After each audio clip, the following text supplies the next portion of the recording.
Hey everybody, welcome back to Alienated Press. Today is January 31st, Tuesday. The protesters against police brutality in Memphis said that they're not done, that the end of the Scorpion unit after Tyree Nichols' death is just first step. After the city police department announced they would permanently disband the so-called Scorpion unit, the protesters also called for release of information on all officers and an end to all pretextual traffic stops, such as loud music. This article is on The Guardian. According to the Dallas Morning News, hundreds of people gathered in downtown Dallas to oppose hateful state Senate bills. Texas Senate Bills 147 and 552, both of which have been authored by Republican lawmakers, aim to add regulations that would ban people with ties to four countries, China, Iran, North Korea, and Russia, from buying property or real estate in Texas. Says 250 people showed up to the Sunday afternoon rally, which was held at John F. Kennedy Memorial Plaza. The board director of the Dallas-Fort Worth Chinese Alliance, which hosted the rally, said the bills are a painful reminder for the Chinese-American community of the country's past anti-Chinese legislation, such as the Chinese Exclusion Act and the Alien Land Law Act. According to a study by the Center for Biological Diversity, U.S. utilities have shut off power 5.7 million times since 2020, as shareholders, executives ranked in billions. The report is called Powerless in the U.S.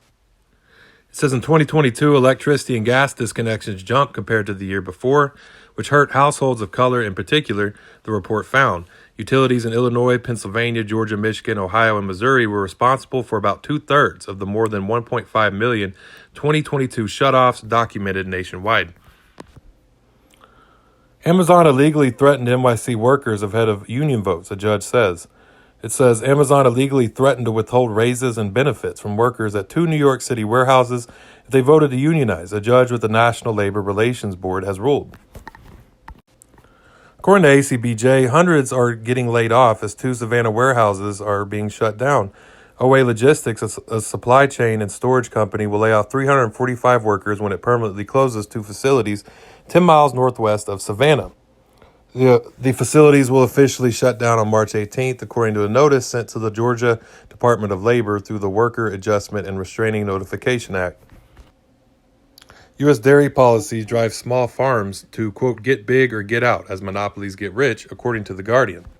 In this Guardian article, it shows a USDA graph that shows that the average U.S. dairy farm managed to turn a profit just twice since 2000. If you thought this was helpful, please follow Alienated Press online on Facebook, YouTube, Twitter, other sites as well. Thank you.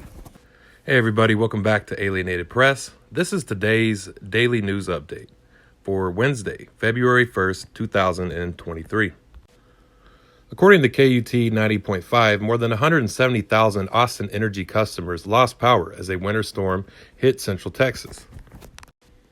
More than 30% of Austin Energy customers don't have power this afternoon as a winter storm continues to roll through Central Texas, causing ice to accumulate on power lines, utility poles, and tree limbs. It's not possible to provide estimated restoration times, Austin Energy said in a tweet at 11:30 a.m.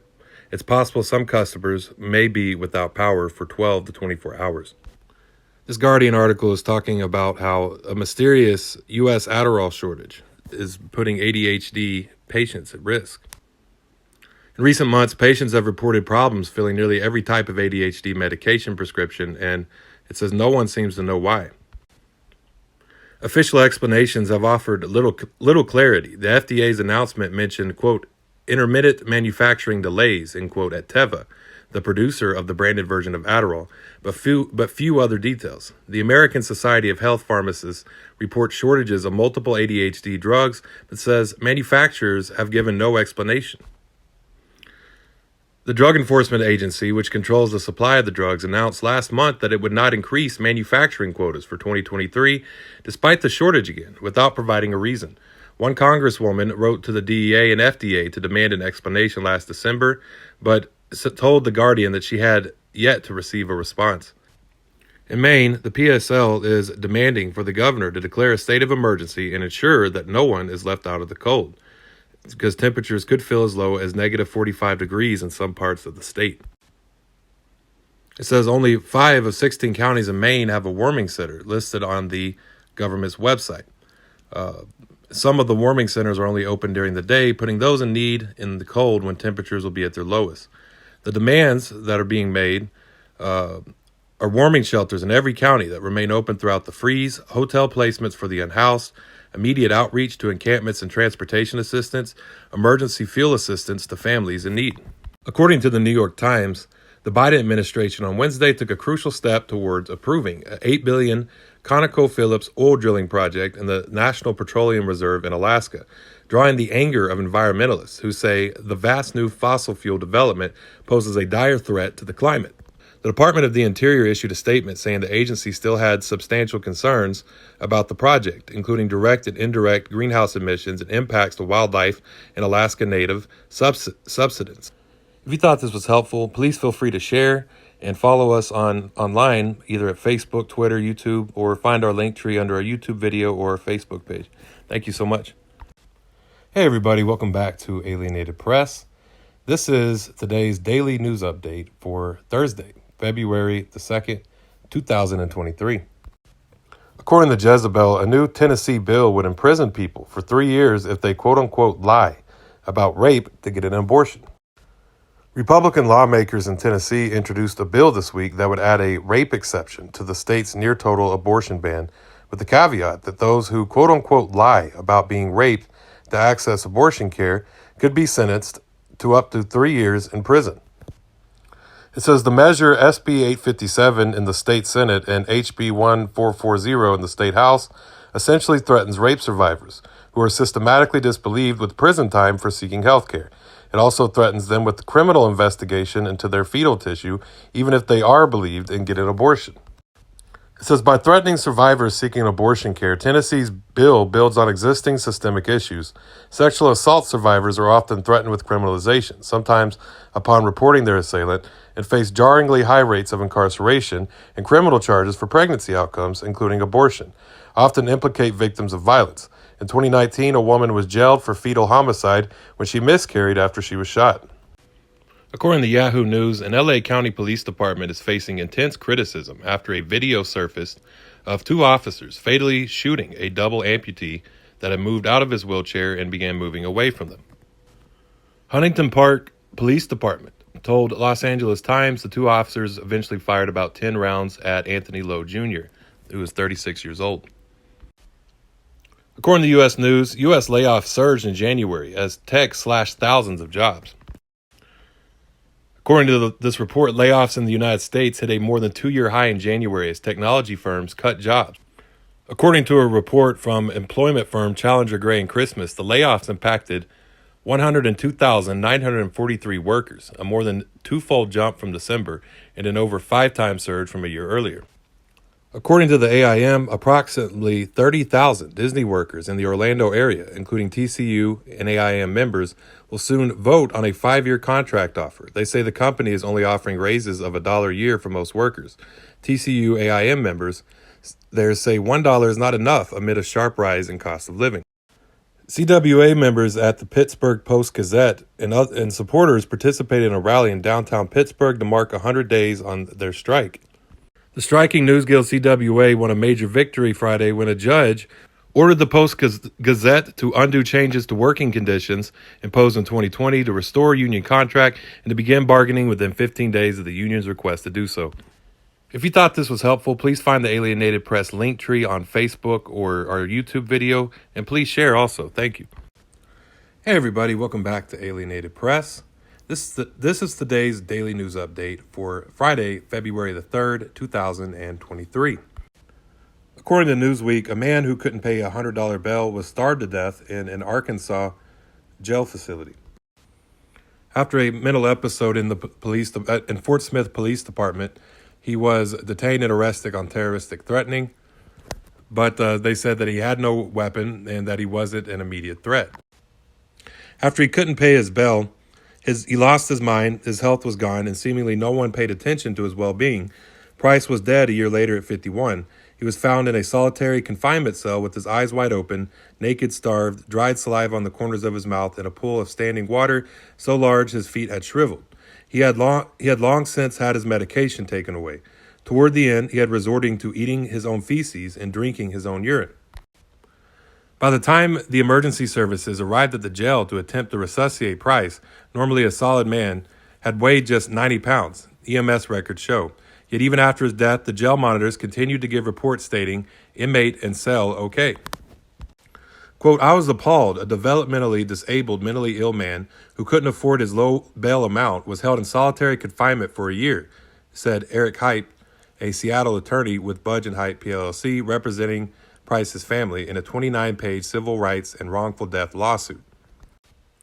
Quote, he was not serving a sentence. He was awaiting trial the whole time for a crime that he wasn't even mentally capable of committing, end quote. The lawsuit specifically targets Sebastian County, which runs the detention center where Price died, as well as Turnkey Health Clinics, a for-profit Oklahoma City firm contracted to look after its medical services. According to the Austin American Statesman, an Austin company is laying off 250 janitorial maintenance workers after Tesla cancels contract. ABM Texas General Service, a building maintenance and facility services company, reported the layoffs in a warn letter sent to the Texas Workforce Commission. ABM said the layoffs will affect 255 employees that were working at Tesla, including cleaners, technicians, supervisors, account supervisors, process managers, and inventory control personnel. The company said the impacted individuals are not represented by a labor union and have no bumping rights.